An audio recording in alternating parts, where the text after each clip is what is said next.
నమస్తే. మాసం మారింది అంటే ప్రతి ఒక్కరూ ఎదురు చూసేది రాశి ఫలితాల కోసమే. రాశి ఫలితాలు వివరించడానికి ఆగస్టు మాసానికి సంబంధించి నాతో పాటు ఉన్నారు డాక్టర్ ఆర్‌బి సుధ గారు, ప్రముఖ ఆస్ట్రాలజిస్ట్, లైఫ్ కోచ్. ఈరోజు మేషరాశి మొదలు మీనరాశి వరకు వివిధ రాశుల యొక్క ఫలితాలు ఏ విధంగా ఉన్నాయి? దాని యొక్క గ్రహస్థితులు ఏ విధంగా ఉన్నాయి? ఎలాంటి పరిహారాలు చేసుకోవాలి? ఈ విషయాలన్నీ కూడా వివరిస్తారు. ఎక్కడ వీడియోని స్కిప్ చేయకుండా చూడండి. మొట్టమొదటిగా గ్రహస్థితి ఏ విధంగా ఉందో దాని వివరాలు తెలుసుకుందాం. మేడం చెప్పండి మేడం. గ్రహస్థితి ఏ విధంగా ఉంది? వివిధ రాశుల వారికి అసలు ఏ విధంగా ఉంటుంది చెప్పండి? తప్పక మాట్లాడుకుందాం. ఫస్ట్ ఎప్పటికైనా రాశి ఫలితాలంటే మన గోచారం ఎలా ఉందో చూసుకోవాలి. తప్పదది.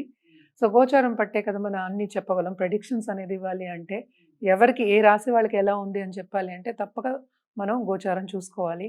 ఈ నెల గోచారం ఎలా ఉందో చూద్దాము. వివరించడానికి నేను అందుకనే బోర్డ్ పెట్టుకున్నా. ఎందుకంటే ఈజీ అండర్‌స్టాండింగ్ అనమాట. సో, ఫస్ట్ మనం చూసాము అంటే ఓకే.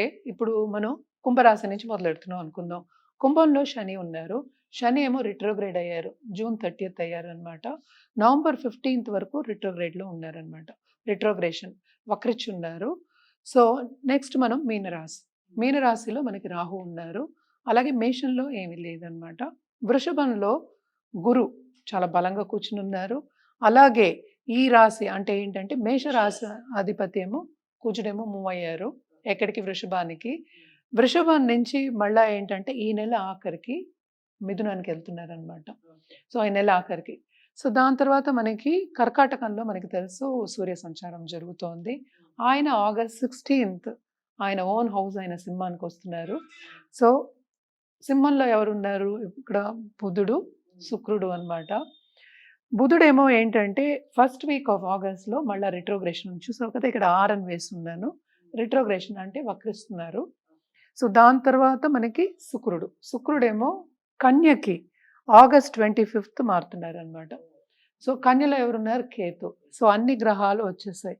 సో, ఆరుద్ర నక్షత్రంలో ఎందుకు ఇక్కడ మూన్ వేశాను అంటే ఆగస్ట్ 1 ఏమో ఆరుద్ర నక్షత్రం వస్తోందనమాట. అందుకని ఇక్కడ మూన్ వేశాను. సో, 9 గ్రహాలు మనకి ఇక్కడికి వచ్చేసాయి అనమాట. సో, ఈ ఈ దీన్ని బట్టి మనం ఇప్పుడు రాశి ఫలితాలు అనేవి మాట్లాడుకోవాలి. వివిధ రాశులకి ఎలా ఉంటుంది అనేది మాట్లాడుకోవాలి. తదుపరి రాశి మకర రాశి. మకర రాశి వారికి ఏ విధంగా ఉంది మేడం ఆగస్టు మాసం? మకర రాశి వారికి కూడా చాలా బాగుందనే చెప్పుకోవాలి. అండ్ ఆల్సో వీళ్ళకి మోస్ట్ ఇంపార్టెంట్ ఏంటంటే హెల్త్ కొంచెం చూసుకోవాలి. హెల్త్ కొంచెం సెన్సిటివ్ అయ్యే ఛాన్సెస్ ఉన్నాయి. ఎందుకంటే సెకండ్ అందరికీ తెలిసిన ఒక విషయం ఏంటంటే ఏలినాట్స్ అని జరుగుతోంది. ఏలినాట్స్ అని జరిగితేనే అందరికీ తెలుసు కొంచెం స్లో అవుతాయి అన్నీను అని. అంటే దేంట్లో స్లో అవుతాయంటే కెరియర్ పాత్. అంటే మనకి రావాల్సింది రాకపోవచ్చు. అంటే ఏంటి మనం ఎక్స్‌పెక్ట్ చేసేది మనకి రాకపోవచ్చు. దాంట్లో కొన్ని డిసప్పాయింట్‌మెంట్స్ ఉంటాయి. అదొకటి కాకుండా కొన్ని ప్లానెటరీ పొజిషన్స్ చాలా బాగున్నాయి. First half of this month sun 7th house అంటే కర్కాటకంలో ఉన్నారు కనుక తప్పక ఏంటంటే పెళ్లి చేసుకోవాలి అనుకున్న వాళ్ళు గానీ, పార్ట్నర్ లవ్ రిలేషన్‌షిప్‌లో ఉన్న వాళ్ళకి గానీ first half of this month చాలా బాగుంటుంది. అండ్ ఆల్సో ఏంటంటే పార్ట్నర్ తోటి అనుకూల పరిస్థితి అనేది ఉంటుందన్నమాట. అలాగే పార్ట్నర్‌షిప్ బిజినెస్ చేయాలనుకునే వాళ్ళకి కూడా చాలా బాగుంటుంది. ఇప్పుడేమో కొత్తగా బిజినెస్ స్టార్ట్ చేయాలి అనుకున్న వాళ్ళందరికీ కూడా బాగుంటుంది first half of this month. ఆయన మళ్ళా 8th లార్డ్ అయ్యారు కనుక 8థ్‌లో మళ్ళా ప్లానెటరీ పొజిషన్స్ చాలా ఏంటంటే పాపులేటెడ్ ఉన్నాయి కనుక అండ్ ఆల్సో 6th లార్డ్ కూడా 8థ్‌లో పడ్డాడు కనుక ఇవన్నీ ఏంటంటే కొన్ని ఇబ్బందులు తప్పక ఉంటాయి. అంటే ఏంటి శ్రమ పడే ఒక యోగం. దేంట్లో శ్రమ పడాలి? ఫస్ట్ కెరియర్ విషయంలో, ఇంకోటి సంపద విషయంలో అంటే ఆర్థిక పరిస్థితి అంత మెరుగుపడుతుంది అని చెప్పలేమనమాట. అందుకని మిశ్రమ ఫలితాలని చెప్తాము. కానీ వీళ్ళకి ప్లస్ పాయింట్ ఏంటంటే సెకండ్ హౌస్‌లో మనకి తెలుసు కుంభ శని ఉన్నారు. సో, సడెన్‌గా డబ్బొచ్చే ఛాన్సెస్, సడెన్‌గా ఏంటంటే పైకెళ్ళే ఛాన్సెస్ అంటే ఏంటంటే మనం అనుకోకుండా పైకెళ్తూ ఉంటాం కదా! ఏంటి సడెన్‌గా వచ్చింది ఆపర్చునిటీ మన లక్ ఏంటి అనుకుంటాం. గుడ్ లక్ వచ్చే ఛాన్సెస్ సడెన్‌గా ఉంటాయన్నమాట. థర్డ్ హౌస్‌లో రాహు ఉన్నారు కనుక తప్పక ఏంటంటే క్రియేటివ్ ఫోర్సెస్ ఉన్నాయి. అంటే ఏంటంటే కమ్యూనికేషన్ స్కిల్స్ చాలా ఎక్కువ అవుతాయి. అలాగే కమ్యూనికేషన్ బిజినెస్‌లో ఉన్న వాళ్ళు గానీ, ఆన్‌లైన్ బిజినెస్‌లో ఉన్న వాళ్ళందరికీ విస్తరింపు అనేది జరుగుతుంది. అక్కడ ఖర్చు ఉంది, అక్కడ రాబడి ఉంటుంది. 2 ఉంటాయి. సో, మిశ్రమ ఫలితాలు అంటే ఏంటి అన్నీ బాగున్నాయని చెప్పలేం. ఏలినాడ్స్ అనేవి ఉన్నప్పటికీ వీళ్ళకి కుటుంబ పరిస్థితి కూడా ఈ నెల బాగుంటుందని చెప్పాలి. అంటే ఉమ్, ఏంటంటే అనుకూల పరిస్థితి కొంచెం అని చెప్పుకోవాలన్నమాట. ఇందాక కూడా అదే అన్నా.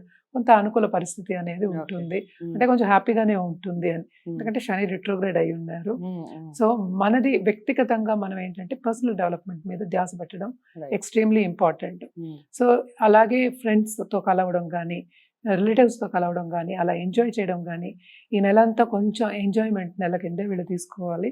బావుంటుందనే చెప్పుకోవాలి. అలాగే రిలీజియస్ కార్యక్రమం డిస్కోర్సెస్ కానీ, రిలీజియస్ ప్లేసెస్‌కి వెళ్ళడం గానీ, ఇవన్నీ ఉమ్, చేయడం అనేది జరుగుతుంది. శని బేసిక్‌గా ఏంటంటే టాస్క్ మాస్టర్. అంటే ఉమ్, ఏంటి చదువు కూడా చూపిస్తారు. అక్కడ ఏంటంటే ఉన్నత స్థాయికెళ్ళాలి అంటే ఇప్పుడు చదువుకోవాలి. ఉమ్, సో ఆ చదువు కూడా ఇచ్చే ఛాన్సెస్ ఉన్నాయి. అంటే ఏంటి నేను స్టడీ చేసుకుంటా, లేకపోతే ఒక హాబీ నేర్చుకుంటా, కొత్తగా నేర్చుకుంటా అనేది వెరీ ఇంపార్టెంట్ కదా! ఉమ్, అవన్నీ కూడా ఉంటాయన్నమాట. సో బానే ఉంటుంది ఈ నెల. కొన్ని జాగ్రత్తలు వహించాలంతే. ఇన్వెస్ట్‌మెంట్ రంగంలో ఉన్న వాళ్ళకి మాత్రం అన్నీ ఒక దాంట్లో పెట్టొద్దు ఇన్వెస్ట్‌మెంట్స్. అంత మొత్తాదు ఒక దాంట్లో పెట్టొద్దు.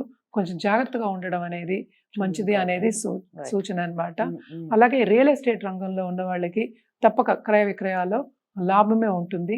Okay. వాళ్ళు అనుకున్నంత లాభం ఉండకపోవచ్చు కానీ లాభం అనేది లాభం ఉంటుంది. తప్పక ఉంటుంది. Okay. Only thing is health జాగ్రత్తగా కాపాడుకుంటూ రావాలి. Okay. ఎస్పెషల్లీ ఏంటంటే first half of this month కొంచెం బ్లడ్ రిలేటెడ్ ప్రాబ్లమ్స్ ఉమ్, రాకుండా, అంటే ఏంటి ఎక్కువ ఉద్రేకత తెచ్చుకోకుండా ఉండాలి. అది మనం Okay. చెప్తాం. ఏంటంటే శని సడన్ గా ఇస్తాడు కదా మనకి, Ah. ఇస్తే అదే పనిగా ఇవ్వడం అనేది జరుగుతుంది.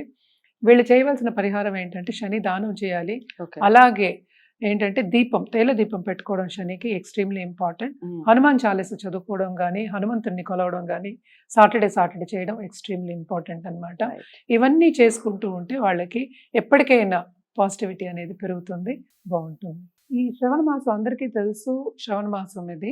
సో దేవి పూజలు చేయడం అనేది అన్ని రాసుల వారికి చాలా మంచిది. ఉమ్, ఎవరైనా చేయొచ్చు దేవి పూజలు. అంటే ఏంటి మగవాళ్ళు ఆడవాళ్ళు అందరూ అందరూ చేసుకోవచ్చు అన్నమాట. చేసుకోవచ్చు. అది చాలా బాగుంటుంది. చాలా బ్లెస్సింగ్స్ అనేవి మనకి వస్తాయి. పాజిటివిటీ కూడా మనకు వస్తుంది. కానీ ఇవన్నీ మనం మాట్లాడుకునేది ఏంటి ఈ నెల వరకే కదా. ఉమ్, సో ఎవరికైనా జాతకం పరిశీలించుకోవాలి అంటే తప్పక జాతకం పరిశీలించుకున్న తర్వాత సొల్యూషన్ ఇవ్వడం అనేది ఈజీ ఉంటుంది. అవును. ఈ పరిహారాలు అవన్నీ జనరలే కదా. ఉమ్, సో జనరల్ పరిహారాలు మనం చెప్పుకున్నాం. సో స్పెసిఫిక్గా కావాలి, అది చేస్తే మనకి మన గోల్ రీచ్ అవుతాం అన్నప్పుడు తప్పక జాతకం అనేది పరిశీలించుకోవాలి.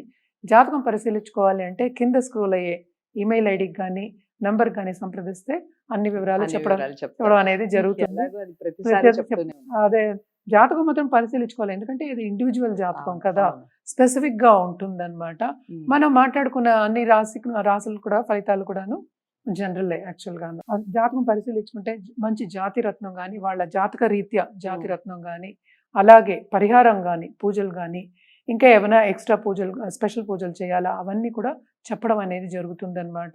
తప్పక జాతకం పరిశీలించుకున్న తర్వాత ఇవన్నీ చేసుకోవడం అనేది మంచిది. అదండి మకర రాశి వారికి. మకర రాశి వారికి కూడా చాలా బాగుంది మాసం అంతా కూడా. శ్రావణ మాసం అంతా చాలా హ్యాపీగా శుభకార్యాల్లో పాల్గొంటారు, మంచిగా బంధుమిత్రులతో ఉంటారు అన్నట్టుగా చెప్పారు. మంచి పరిహారాలు కూడా చెప్పారు. చిన్న చిన్న విషయాల్లో ఏమైనా డిస్టర్బెన్సెస్ మీకు అనిపిస్తే పరిహారాలు చేసుకుంటే ఖచ్చితంగా మంచి ఫలితాలు ఉంటాయి. పరిహారాలు చేసుకునే ముందు చేయవలసిన పని ఖచ్చితంగా జాతకాలని పరిశీలించుకోవాలి. జాతకాలని డాక్టర్ ఆర్బి సుధ గారి దగ్గరే చూపించుకోవాలి అనుకున్నవారు స్క్రీన్ మీద కనపడే నెంబర్కి కాల్ చేయొచ్చు. మేడం అపాయింట్మెంట్ లభిస్తుంది. ఖచ్చితంగా జాతకాలను చూసి పరిహారాలు మీకే గోప్యంగా ఉంచి చెప్పడం జరుగుతుంది. ఇక వీడియోని లైక్ చేసి షేర్ చేస్తారని అనుకుంటున్నాను. ఛానల్ని సబ్స్క్రైబ్ చేయండి. తదుపరి రాశితో మళ్ళీ కలుద్దాం. నమస్తే.